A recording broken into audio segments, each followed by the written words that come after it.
দোস্ত আজকে তো স্কুলে ধোনি স্যার আসবে না। ধোনি স্যার স্কুল থেকে ছুটি নিছে। আরে মজাই তো মজা, মজাই তো মজা। আরে দোস্ত আজকে আমি ধোনি স্যার সেজে আসি, তাহলে অনেক মজা হবে। আচ্ছা ঠিক আছে, বাচ্চারা তোমরা এখন কি করো, হোমওয়ার্ক দাও। আরে তুই তো ধোনি হয়ে গেছিস। আরে ধোনি হয়ে গেছি। আরে স্কুলে ঘন্টাটাও দিয়ে দিলে, চল বাড়ি চল যাই। চল আজকে দোস্ত আজকেও তো স্কুলে ধোনি স্যার আসলো না। আরে কি এটা, ধোনি স্যারের কি হয়েছে? তোমরা কি জানো না ধোনি স্যারের তো অসুস্থ? ধোনি স্যার তো হাসপাতালে ভর্তি আছে। কি সত্যি নাকি? তাহলে তো আমাদের দেখতে যেতে হয়।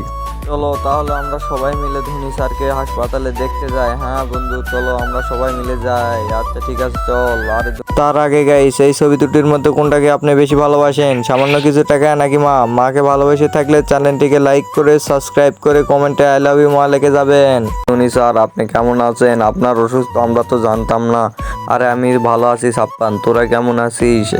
আরে স্যার আপনি ছাড়া আমাদের স্কুলে তো ভালো লাগে না। আমরা স্কুলে যে কি করব? আপনার স্কুলে না আসলে সবাই এই ভিডিওটা লাইক করে কমেন্ট করে সাবস্ক্রাইব করে দেন।